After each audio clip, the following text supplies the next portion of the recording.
Hi, I'm a recovered sex addict. For many years, people tried to tell me that I was a sex addict, but it wasn't something that I was ready to accept. I couldn't accept their diagnosis. Through the 12 steps, I realized something that I had to do myself. I had to diagnose myself as a sex addict.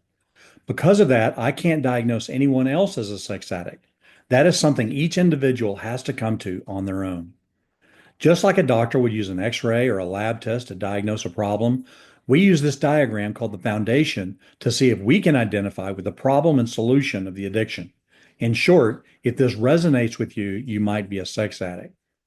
All of this information comes from the Big Book of AA. We use the Big Book because it is the original form of 12-step literature. Now let's begin our investigation. You will see a third of the way down the page, down the diagram, that this addiction is a three-part progressive disease. We believe it is, in fact, three parts: the problem of the body, problem of the mind, and a spiritual malady. We also know from experience that it is progressive. It never stays in the same place. It will progress to places we couldn't imagine going. And thirdly, is it a disease, a problem that is unique to those who suffer from all of its facets. Let's begin with the problem of the body.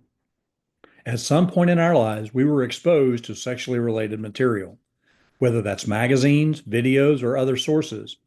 We discovered that the material and it created in us an effect that is different from most people. As we have that effect, our response is our first behavior, where we acted on the material. In an addict, the effect and behavior show that there is a physical craving for more and more material and effect. This is an allergy-like response. Compare it to a peanut allergy. No one as a child thinks, I sure do hope I can't eat peanuts for the rest of my life. No one as a child says, I hope that I have a sexual addiction for the rest of my life. But in both cases, it's beyond our control. We can't control the effect caused by engaging in selfish sexual actions. As it progresses, the effect results in binges and sprees. An example of a binge might be, I want to go to bed because I have an early morning meeting at work. I'll just watch a few videos to take the edge off.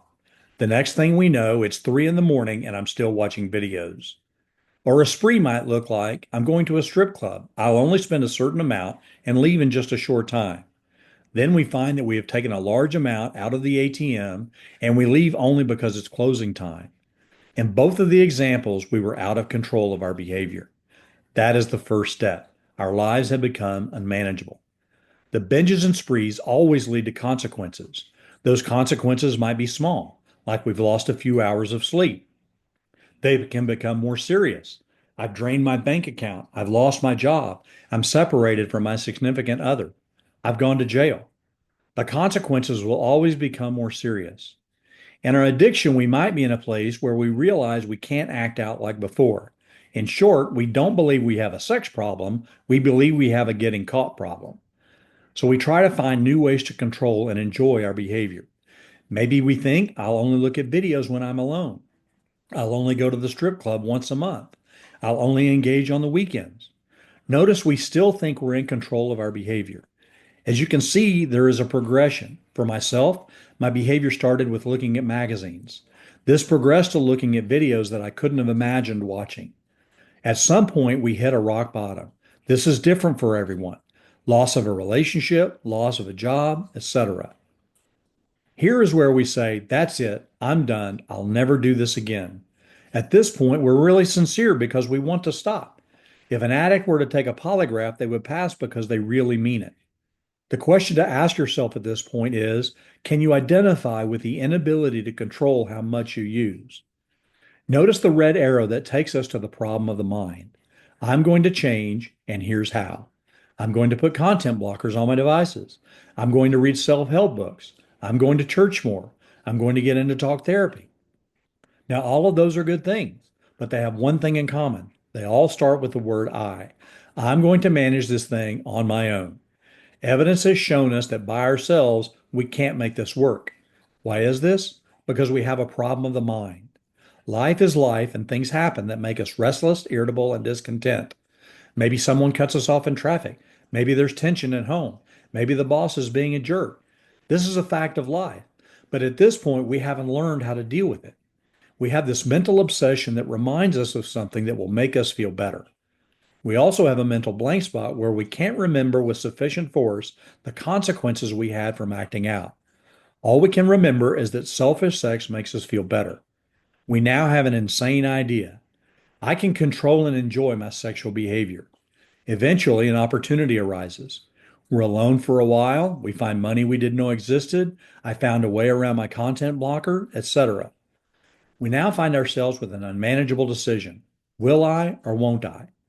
As long as we're entertaining this decision, we're gambling with our addict. And in this gamble, the addict always wins. The question to ask yourself now is, can I identify with the inability to stay sober on my own power? If we act out, the arrow takes us right back to the problem of the mind, and the infinity loop is in our addiction is in full swing. At the bottom center of the diagram, we see that this disease will lead to death or insanity. That death can be physical. People have taken their own lives because of this disease. People have been killed by others. People have contracted sexually transmitted diseases.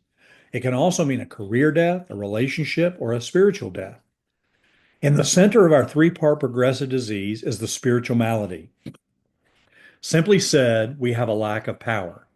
Now, if I lose power at my house, I can try with all my strength to get that power back on, but I don't have the capability of doing that.